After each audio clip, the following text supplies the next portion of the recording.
Halo guys, jumpa lagi dengan saya Vicky di channel YouTube Vicky Tan Interior. Di video kali ini kita akan membahas tentang melamine board. Karena banyak sekali yang tanya apa itu melamine board dan bedanya apa dengan triplex. Nah, di video kali ini saya akan membahas tentang apa itu melamine board dan kelebihan dan kekurangannya. Worth it atau tidak ketika teman-teman memakainya untuk mebel interior rumahnya teman-teman. Tetapi sebelumnya saya ingin mengucapkan terima kasih kepada teman-teman yang sudah dukung channel YouTube dari Vicky Tan Interior sehingga channel YouTube ini bisa berkembang sampai dengan saat ini. Dan juga buat teman-teman yang belum support channel ini, please tekan tombol subscribe di bawah ini dan aktifkan loncengnya sehingga teman-teman bisa dapat updatean terbaru dari video-video Vicky Tan Interior. Oke, sebelum teman-teman saya jelaskan tentang melamine board itu sendiri, teman-teman juga harus pahami dulu ada 4 jenis triplex yang pernah saya bahas di video sebelumnya, yaitu ini. Saya akan bahas secara singkat di video ini ya. Triplex dibagi menjadi 4 jenis. Nah, dari kelas paling pertama atau yang paling tinggi harganya dan paling bagus itu adalah multiplex. Dan untuk kelas kedua adalah block board. Dan untuk kelas ketiga ada MDF board. Dan untuk kelas keempat ada particle board. Nah, teman-teman kalau mau tahu seperti apa penjelasannya, kelebihan dan kekurangannya serta harga-harganya, teman-teman bisa lihat di video saya yang ini. Nah, kita masuk ke penjelasan melamine board.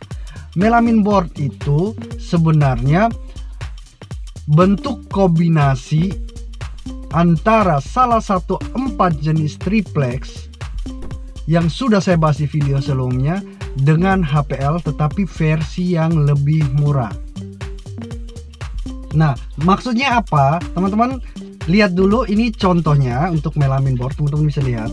Nah, kebetulan yang saya pegang ini adalah melamine board yang dikombinasikan dengan jenis triplex block board. Ada juga melamine board yang dikombinasikan dengan multiplex, ada juga dengan MDF, ada juga yang particle board. Tetapi yang paling banyak beredar di pasaran itu adalah melamine board yang dari bahan dasar block board sendiri dan particle board. Tetapi ada juga multiplex dan MDF, tapi itu sangat jarang kita temukan, tetapi ada. Melamine board yang beredar di pasaran itu ada 2 jenis, yaitu jenis pertama dia sudah satu sisi aja yang dilapisi melamin, dan jenis kedua itu sudah 2 sisi dilapisi melamin. Nah, melamine board ini sengaja dicetak oleh pabrik untuk versi yang lebih murah atau lebih ekonomis dari penggunaan HPL. Kenapa seperti itu? Saya kasih contoh, misalnya teman-teman membeli melamine board yang bahan dasarnya adalah block board ini ya, yang sudah dilapisi melamin, misalnya satu sisi. Harga melamine board satu sisi yang bahan dasarnya block board itu beredar di pasaran harga Surabaya atau Jakarta ya, kurang lebih yang 15 mili ketebalannya itu seharga sekitar 200 sampai 250 ribu. Nah, sedangkan kalau teman-teman beli block board yang tebalnya 15 mili itu harganya sekitar 180.000 sampai 200.000, itu baru block board kosong. Sedangkan kalau teman-teman tambah HPL putih, itu HPL putih, misalnya kita kasih contoh merek Taco. Taco itu HPL putih yang polos itu seharga 110.000. Jadi untuk bahan dasar triplex dan HPL sendiri itu sudah 300 ribuan lebih, belum lemnya. Makanya saya bilang melamine board ini adalah versi murah atau ekonomis yang dibuat pabrik untuk bisa beredar di pasaran. Untuk ketebalan dari melamine board sendiri itu tersedia dari ukuran 3 mili sampai dengan ukuran 20 mili atau 2 cm. Kita akan bahas kelebihan melamine board. Kelebihan pertama dari melamine board yaitu dari harga. Untuk bahan dasar dari melamin board itu jauh lebih murah daripada teman-teman membeli triplex dan kombinasi dengan HPL. Tentu saja jauh lebih murah untuk melamin board itu sendiri. Dan yang kedua, untuk harga tukang itu bisa lebih murah, tergantung teman-teman diskusi dengan tukangnya. Karena apa? Tukang tidak lagi menempel HPL untuk bagian dalam dari body mebelnya teman-teman. Paling dia cuma menempel di bagian sini lagi. Nah, bagian sini. Jadi mungkin bisa lebih murah, itu tergantung lagi teman-teman diskusi. Karena ada tukang dia tidak mau tahu mau pakai melamin board itu sendiri atau kombinasi triplex dengan HPL, dia tetap hitung per meter persegi ongkosnya. Kelebihan melamin board yang kedua yaitu melamin board sangat bagus untuk mendukung suatu pekerjaan yang mebelnya bentuknya susah. Apalagi teman-teman ingin membuat mebel itu dengan finishing duko ya. Nah, contoh misalnya teman-teman bisa lihat di gambar ini. Nah, kebetulan saya mengerjakan salah satu interior dari ruang doa klien saya. Dan kebetulan klien saya itu beragama Kristen. Jadi, ruang doanya itu ada konsep bulat seperti ini. Untuk penggunaan bahan dasar triplex dan dilapisi finishing HPL, teman-teman tidak akan bisa mendapat hasil yang benar-benar mulus atau bagus dengan bulat sempurna seperti ini, ukuran seperti ini ya. Oleh karena itu, kita mengkombinasikan dengan melamin board ukuran 3 mili. Rangka awal dan bulatan dasar. Nah, kita menggunakan triplex 15 mili. Karena kita rajam ya. Nanti teman-teman bisa tanya tukangnya, untuk mendapatkan bulat seperti itu kita rajam, tapi sisi luarnya itu tidak bisa rapi. Jadi kita lapisi lagi dengan melamin board 3 mili. Karena permukaannya sudah halus. Karena ketika kita mengecat duko dengan bahan dasar yang tanpa lapisan melamin board tersebut, kita akan melakukan banyak sekali penggosokan dengan epoxy dan dumpol sehingga bisa sempurna. Tapi kalau kita sudah menggunakan melamin board, pekerjaan itu jauh lebih mudah dan lebih cepat. Dan epoxinya, habis itu penggosokannya itu tidak perlu berkali-kali untuk bisa mendapatkan hasil yang sempurna seperti ini. Untuk kelebihan yang ketiga dari melamin board yaitu dari segi warna. Pemilihan warna untuk melamin board itu bervariasi selain warna putih.